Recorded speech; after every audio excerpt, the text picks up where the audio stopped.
अस्सलाम वालेकुम नाज़रीन, मां आहियां शुएब अली उमरानी ऐं तव्हां ॾिसी रहिया आहियो BR टाइम न्यूज़। सभ खां पहिरियां शामिल कंदासीं हीअ रिपोर्ट। वज़ीर आज़म इमरान ख़ान ग़रीब मुल्कनि मां अरबे डॉलरनि जी मनी लॉन्ड्रिंग रोकण लाइ आलमी बिरादरी अॻियां 9 तजवीज़ूं पेश करे छॾियूं।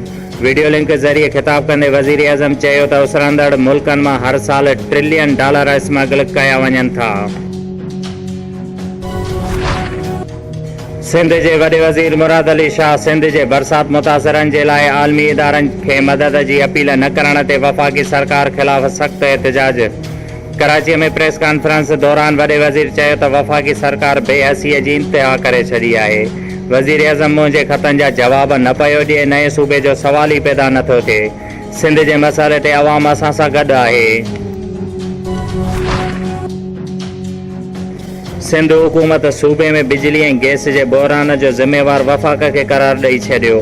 वफ़ाक़ी वज़ीर उमर अयूब ऐं नाणे वारे अॻूणे वज़ीर जे बयान ते रद्द अमल ॾींदे सिंध हुकूमत जे तर्जुमान मुर्तज़ा वहाब चयो त सिंध मां निकिरंदड़ गैस सभ खां पहिरियां सिंध खे मिलणु खपे। सिंध खे LNG ऐं RLG न पर सिंध मां निकिरंदड़ गैस ॾिनी वञे। वफ़ाक़ी हुकूमत जी बद इंतिज़ामिया सबबि गैस बिजलीअ जा घरेलू तिजारती ऐं सनती वाहिपेदार परेशान।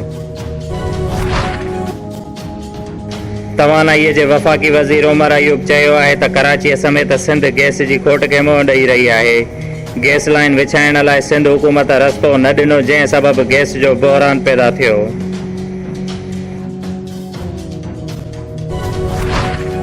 UC नूरपुर ऐं वॻण जे मूरा, वसण, वॻण, मरी, छजड़ा बिरादरियुनि जा मुअज़्ज़िज़ीन अॻुवान पंहिंजे बिरादरियुनि समेत ज़ियाउल अंजार जी अॻुवाणीअ में हाजी अहमद बख्श मूरो, अब्दुल फताह वॻण, डॉक्टर अब्दुल सत्तार मूरो, गुलाम असगर वॻण, नियाज़ छजड़ो ऐं ॿियनि पंहिंजी बिरादरियुनि समेत PP में शमूलियत इख़्तियार कई।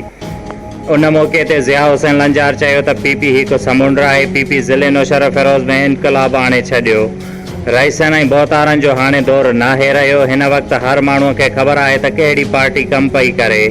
ज़िले अंदरि असां रोडनि ऐं तरक़ियाती कमनि जो ॼार विछायो आहे।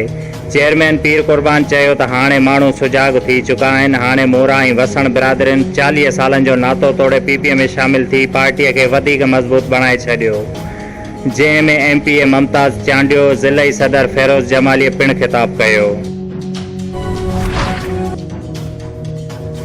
कमिश्नर शहीद बेनज़ीराबाद सैयद मोहसन अली शाह ऐं डिप्टी कमिश्नर अबरार अहमद जाफ़र बरसात मुतासिर इलाइक़नि जो दौरो कयो ऐं पाणीअ जे नेकालीअ जो जाइज़ो वरितो, जंहिं ते उन्हनि पाणीअ जे नेकालीअ जे इंतिज़ाम खे गैर इत्मिनान बख़्श करार ॾिनो, जंहिं ते उन्हीअ ते वधीक हिदायतूं ॾींदे हुननि चयो त पाणीअ जी नेकालीअ खे बहितर बणायो वञे ऐं सिम नालनि खे लॻल हारनि जो बि सही नमूने मरमत कयो वञे।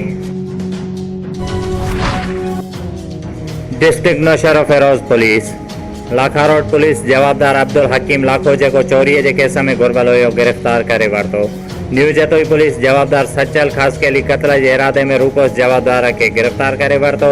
नौशहर फ़िरोज़ पुलिस निसार अहमद जे कब्ज़े मां 500 ग्राम चर्स हथ करे गिरफ़्तार करे वरितो। मोरो पुलिस जवाबदार शाहिद हुसैन बुरोड़ो जे कब्ज़े मां 1900 ग्राम भंग हथ करे गिरफ़्तार करे वरितो। शुएब अली उमरानी खे ॾींदा इजाज़त। वधीक ख़बरुनि ऐं अपडेट्स लाइ ॾिसंदा रहो BR टाइम न्यूज़।